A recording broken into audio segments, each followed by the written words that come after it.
So, where did I leave off? Yeah, that's right. I just found out the one person on this godforsaken plot of land that I considered to be on my side before Mark showed up is dead. That's right, folks. The lady in the tree wasn't mad at me. She wasn't ignoring me. She had been deceased for almost a year now. She's the only one who really provided me with the means to survive over the past 3 years. She gave me a gun with magic bullets. She gave me hearing and an ear that had been destroyed. She gave me antidotes, alcohol. I'm pretty sure she even did my laundry once. I also can't help but think that she had something to do with the fact that the spirit preacher couldn't possess me. The most important thing she gave me, though, was her trust. Based on a few times she had directly communicated with me through letters, she had always alluded to the fact that I was supposed to be the one to help cleanse this land of the supposed darkness.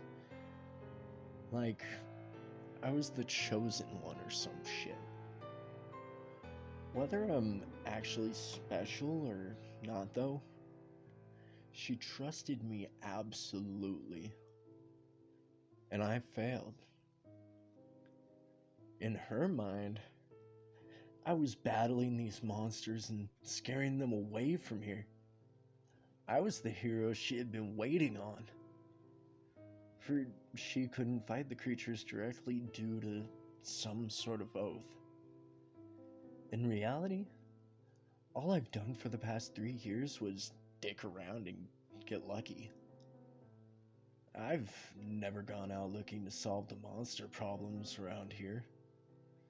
Even when I set the trap for Camo, that was purely selfish in reasoning. I was just annoyed by his constant attempts at trapping me. I didn't do it for the greater good of the land. Looking at my life, I've never really done much to serve anyone else but myself. Even the stuff I did after my dad was killed, I wasn't avenging him. I was getting revenge. For me. I don't know why she ever decided that I was the one that would make things right. What instincts had told her that I was the man that would finally change something? I really wish she had never decided on me in the first place, because that fact alone is why, as I type this in my hospital bed, my throat is hurting and my lip is trembling. Actually, that might be the hospital food's fault. Not really sure at this point. Enough sad monologuing. Time to get back to what happened. Sonia had some explaining to do, and I fully expected to get every ounce of useful intel from her. First question I needed answered was, what the hell happened to the lady in the tree? Sonia, what happened to her? She looked at the ground. It was obvious that she was dreading having to explain this to me.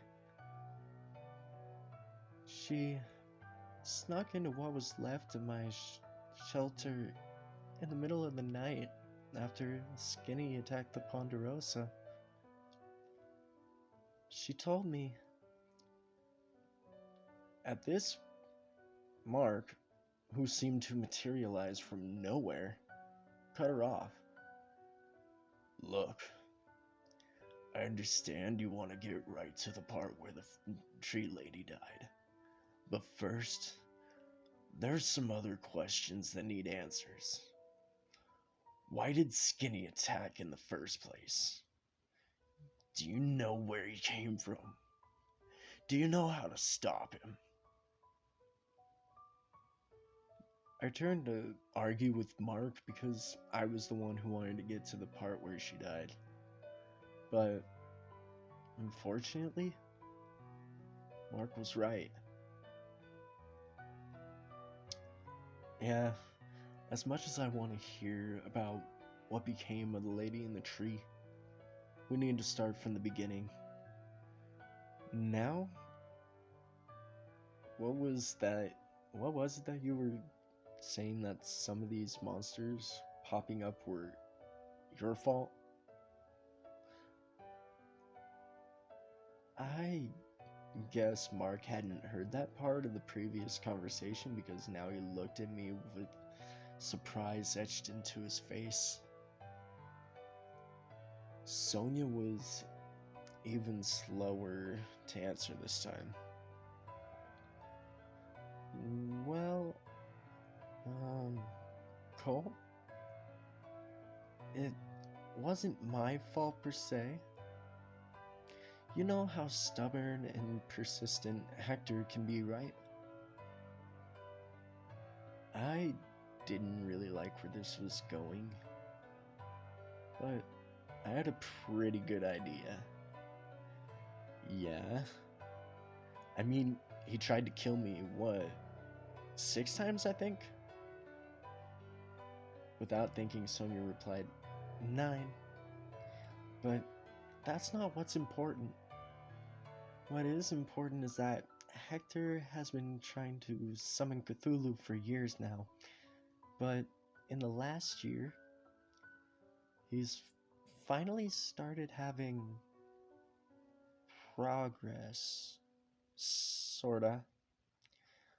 Mark chimed in.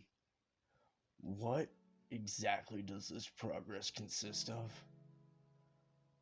The young cultist paused for a moment, deep in thought.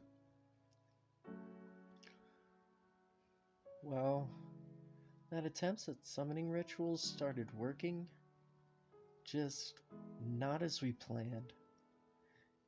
Things were coming through the portals we created. Things weren't what we meant to summon, though.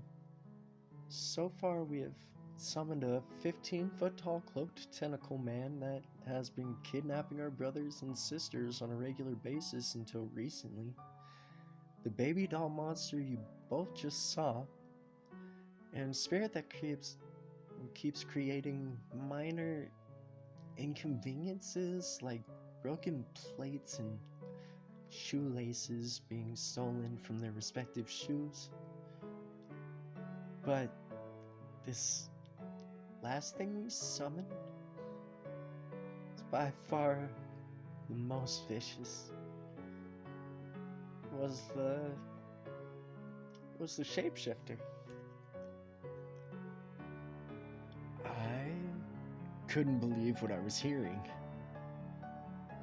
So, let me get this straight. You people are responsible for the tall man, the ghost preacher bitch, that baby doll abomination, and Skinny.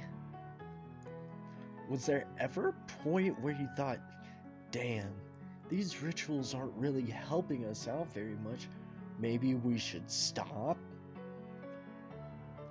Sonia shrugged as she looked at me. This is where Hector we're talking about. She had a point. Hector doesn't know when to quit. Mark decided to pipe up again. And what finally happened to convince you that these rituals were a bad idea? When the shapeshifter killed half of us, then only stopped after saying that he was going to take a nap and come back for the rest of us later. That's a pretty solid reason, I said after considering what she said. So, was it during Skinny's nap that the lady in the tree came to talk to you? I asked. Yeah, it was a few hours after the attack. The community was absolute chaos while Hector tried to calm everyone down. I was in my shed trying to figure out what I absolutely needed to take with me when I fled. That's when I hear a woman whisper, "Hey," to me. It was her. I immediately knew she wasn't one of us because, well, she doesn't wear much in the way of clothes, and we are very strict about our dress code here. What did she want? This time, Sonia took a deep breath and closed her eyes before answering. She said that she had a way to save us from the shapeshifter, but she had a message and a few things that she needed to leave with me. After telling me this, she went back outside for a moment, and when she came back, she was carrying 3 large nets. She explained that the nets were for the men that lived up the hill, you, and that I was to give them to you as soon as possible. She also said she thought of a way to keep the shapeshifter from attacking anyone again until you had a chance to deal with him. This revelation puzzled me. I knew for a fact that the lady in the tree couldn't directly attack or harm any creature as part of an oath. Mark stayed silent, deep in thought. I, on the other hand, kept on pressing Sonia for answers. So why the fuck didn't you tell me any of this sooner? This information would have been, I don't know, like a year ago. Sonia flinched as I finished my sentence. Honestly, Cole, I was just scared that if you saw me, you would kick the shit out of me. I guess I can't blame her for that one. I did kick the shit out of Hector right in front of her a couple of years ago. Okay. Did she tell you how she planned on doing this? She never got the chance to. Before she could explain any further, we heard screaming along with the sound of ripping metal outside. We rushed out to see a 9-foot-tall Ronald McDonald ripping someone in half while laughing like a madman. The Native American woman looked at me one last time and said, "Make sure to tell Cole that he alone can send these beasts back using those nets. He may not know yet, but he will know what to do when the time comes. The Elder Spirits will guide and protect him." With that, the Indian woman took off towards the shapeshifter, which was now a giant werewolf. As she got closer, she started screaming some words I didn't understand. She also started glowing blue, which was odd. She finally got the shape. Just call him Skinny, it's catchier. Sonia seemed kind of annoyed that I interrupted her, but she continued all the same. She got Skinny's attention when she stopped 5 feet in front of him. She was lit up like a blue glow stick at this point. She had stopped chanting at this point and was just standing in front of Skinny trying to catch her breath when Skinny said, "Well, you aren't different. I've never killed a glowing one before." And proceeded to casually swipe at her with a clawed hand. Indian woman didn't flinch, but when the first claw made contact with her, there was a deafening boom, accompanied by an explosion of what looked like red mist. Skinny can vaporize people? I blurted, now a little more wary of my plans to attack the entity. Sonia was quick to set me straight, though. No. She did something to herself with those incantations. Before that point, all Skinny had done was shred people into smaller portions of people. Mark muttered in response. Probably some curse that she set on herself as a trap, so when Skinny attacked her, it would trigger. This would bypass her rule of not being able to cause direct harm to other creatures, since, in a way, Skinny cursed himself by attacking her out of his own will. Did anything change about Skinny's behavior after the lady in the tree? You know.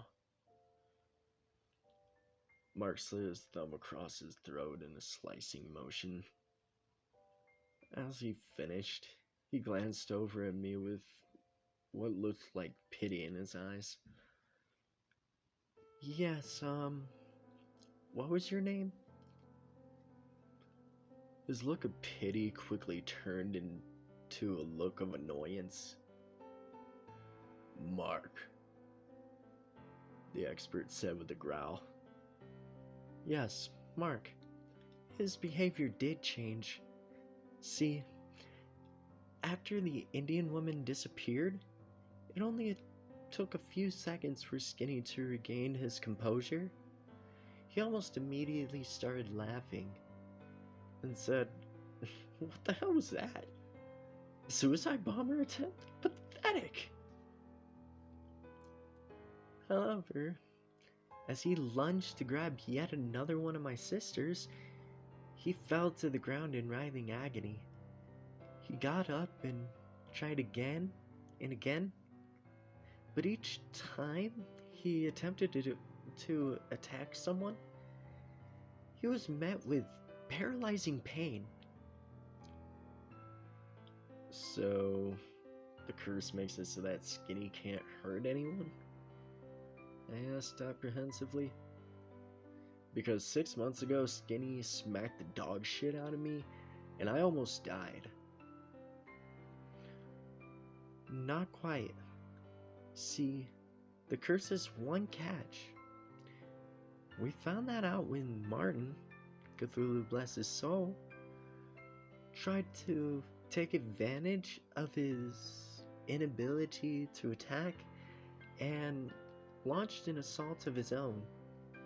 But when his baseball bat made contact with the creature, he was immediately struck down by a clawed hand. I slapped my palm against my forehead. That makes sense. So he could only attack if you attacked first. That's why he tries to get us pissed at him.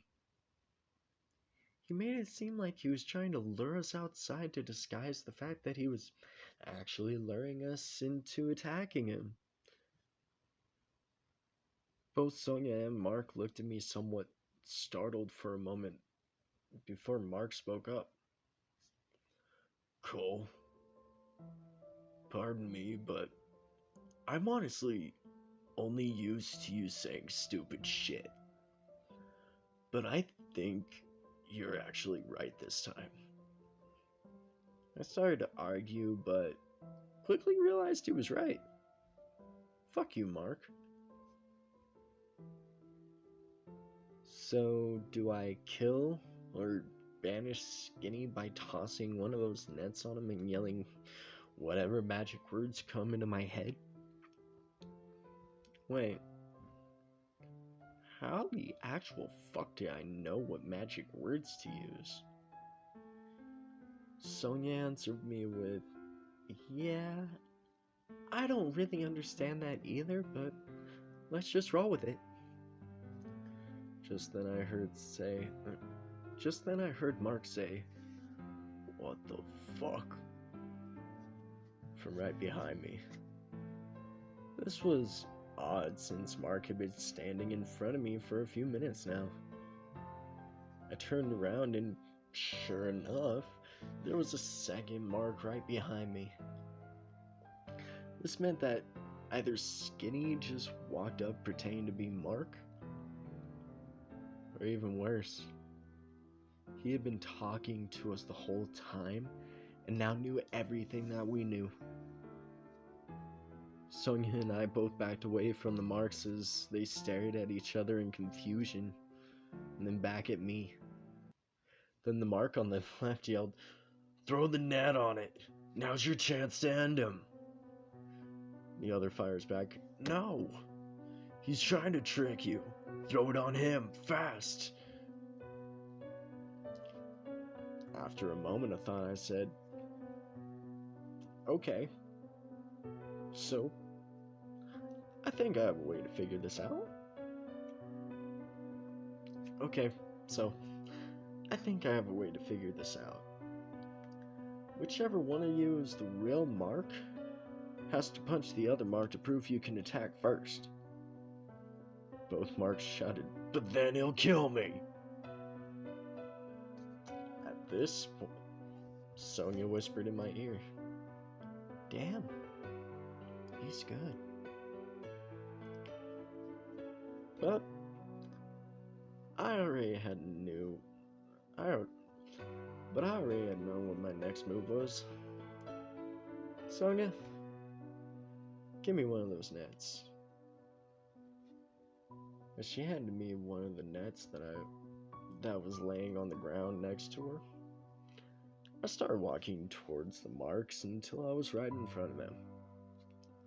A wicked grin spread across my face as I said, "Alright, here's a question that only the real Mark would know the answer to.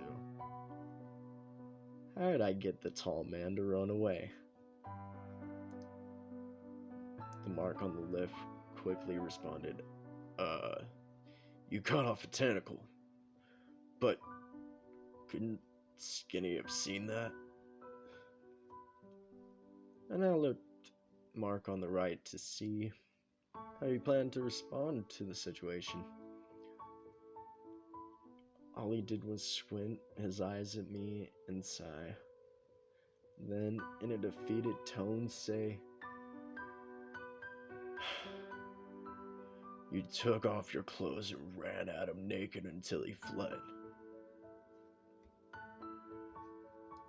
Satisfied by this answer, I slung the net over the top of the leftmost Mark's head and yelled the new magic words, "Eklahachilrika."